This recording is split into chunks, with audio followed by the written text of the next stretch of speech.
तेनालीरामा और राजा कृष्णदेव राय की कहानी।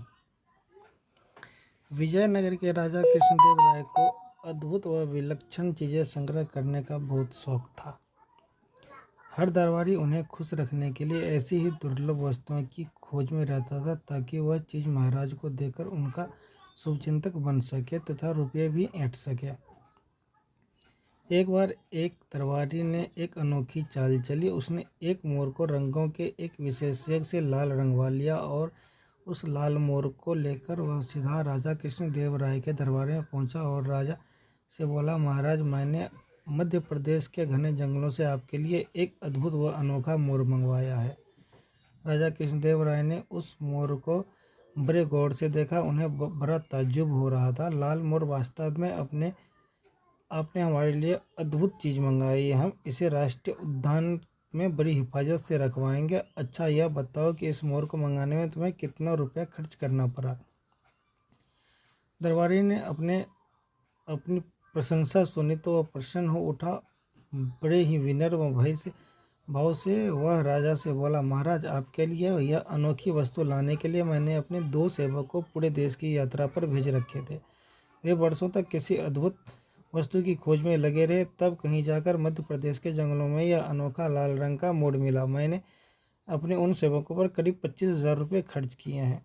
उस दरबारी की बात सुनकर राजा कृष्णदेव राय ने तुरंत मंत्री को आज्ञा दी, मंत्री जी, इन सज्जन को 25,000 रुपये राजकोष से दे दिए जाएं।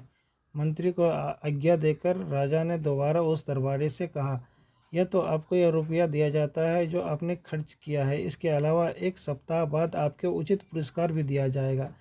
दरबारी को भला और क्या चाहिए। वह तेनालीराम की ओर कुटिल भाव से देखकर मुस्कुराने लगा।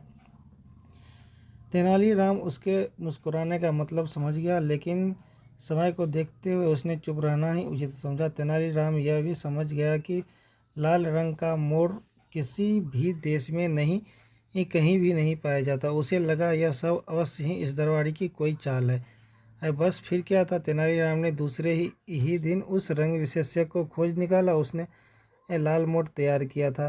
तेनालीराम 4 और मोर लेकर उस चित्रकार के पास पहुंचा। उसने उन्हें लाल रंग से रंगवा कर तैयार कराया और उसी दिन उन्हें दरबार में ले जाकर राजा से कहा, महाराज, हमारे मित्र दरबारी ने 25,000 में केवल एक लाल मोर ही मंगवाया था और मैं सिर्फ 50,000 में उससे भी अधिक सुंदर लाल मोर ले आया हूँ। राजा ने देखा, सचमुच तेनालीराम ने चारों मोर उस दरबारी वाले मोर से कहीं अधिक सुंदर और सुर्ख लाल रंग के थे।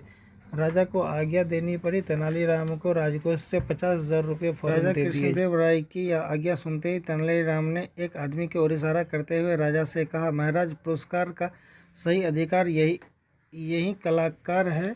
मैं नहीं हूँ। यह आदमी एक अनोखा चित्रकार है। यह किसी भी वस्तु का रंग बदलने की कला से निपुण है। इसी ने नीले मोरों का रंग लाल करने की कला दिखाई है। अब राजा को सारा गोरखधंधा समझते देर नहीं लगी। वह समझ गए कि पहले दिन दरबारी ने उन्हें मूर्ख बनाकर रुपये ठगे थे। राजा ने फौरन ही उस दरबारी पर 25,000 लौटाने के साथ ही 5,000 रुपये जुर्माने का आदेश दिया और चित्रकार को पुरस्कृत किया। दरबारी बेचारा क्या करता, वह अपना आशा मुँह लेकर रह गया। राजा कृष्णदेव राय को खुश करने की सनक के चक्कर में 5,000 रुपये भी गंवाने पड़े। ऐसे ही अद्भुत कहानी के लिए स्टोरी पंडित चैनल को सब्सक्राइब करें और लाइक करें। हाँ, बेल आइकन को जरूर दबाएं ताकि नई स्टोरी आपको नोटिफिकेशन के द्वारा सबसे पहले प्राप्त हो।